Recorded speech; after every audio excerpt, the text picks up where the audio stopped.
அதே மாதிரி ஒரு இன்ஸ்டாகிராம்ல கை தவறி ஏதோ ஒரு போஸ்ட் ஷேர் ஆயிடுச்சுன்னா ச்சே கேவலம் அதை வச்சு அரசியல் பண்ணுவீங்க. அந்த ஒரு பெண்ணுடைய முகத்தை எல்லா இடத்துலயுமே வந்து போடுறீங்களே, உங்களுக்கு எல்லாம் கொஞ்சம் கூட டிசிப்ளினே ரொம்ப அசிங்கமான விஷயம் தான்.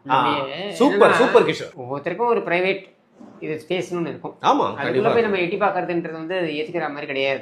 அல்காரிதமே எடுத்தீங்கன்னாக்க, அல்காரிதம்னா என்னன்னா, ஒரு இன்டர்நெட்ல ஒரு விஷயத்தை நீங்கள் தொடர்ந்து நீங்கள் அந்த விஷயம் குறித்து பார்க்கிறீர்கள், தேடுகிறீர்கள், பேசுகிறீர்கள் அப்படின்னா அல்காரிதம்ன்றதை அதை கணக்கில் எடுத்துப்பாங்க. கணக்கில் எடுத்துட்டு அது சார்ந்த விஷயங்கள் தான் உங்களுக்கு வந்துட்டே இருக்கும். இப்போ இன்ஸ்டாகிராம்லேயே ஒரு விஷயத்தை தேடி போறீங்க, ஒன்றுத்தையே பார்த்துட்டே இருக்கீங்கன்னா அது சார்ந்த விஷயம் தான் உங்களுக்கு வந்துட்டே இருக்கும். ஃபுட் பத்தி பார்த்தா ஃபுட்டா நாய் பாக்குறீங்க, நாய் வந்துட்டே இருக்கும். அந்த மாதிரி அப்ப இந்த மாதிரியான இந்த கருணாநிதி குடும்பத்துக்கு வாழையடி வாழையாக இருக்கக்கூடிய ஒரு விஷயம் தான். பிரித்தி சுரேஷோடைய திருமணத்திற்கு விஜய் போறாரு, அவங்களோட ஒர்க் பண்ணியிருக்க ஸ்டார். அவங்களுடைய திருமணத்துக்கு போறாரு. த்ரிஷா போயிருக்காங்க, 2-3 பேர் போயிருக்காங்க, த்ரிஷாவும் அதில் போயிருக்காங்க. உடனே த்ரிஷா வந்து சென்றார் அப்படின்றத வச்சு அவங்க வந்து அந்த ஏர்போர்ட்டுக்குள்ள எடுத்த போட்டோ, அவங்க அந்த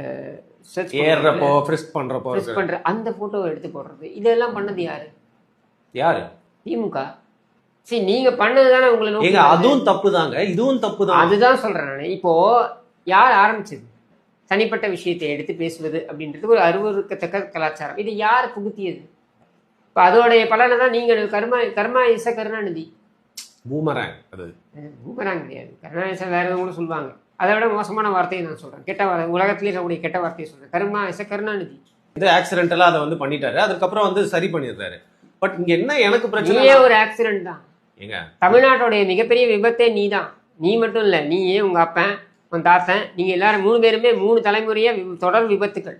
நீ ஆரம்பிச்சு வச்சது தான் அவங்க அடுத்த கட்டத்துக்கு கொண்டு போறாங்க. நீ த்ரிஷான்னு ஆரம்பிக்கிற, அவங்க வேற ஒரு பேர் சொல்லி அவங்க ஆரம்பிக்கிறாங்க. நீ ஏன் ஆரம்பிச்ச?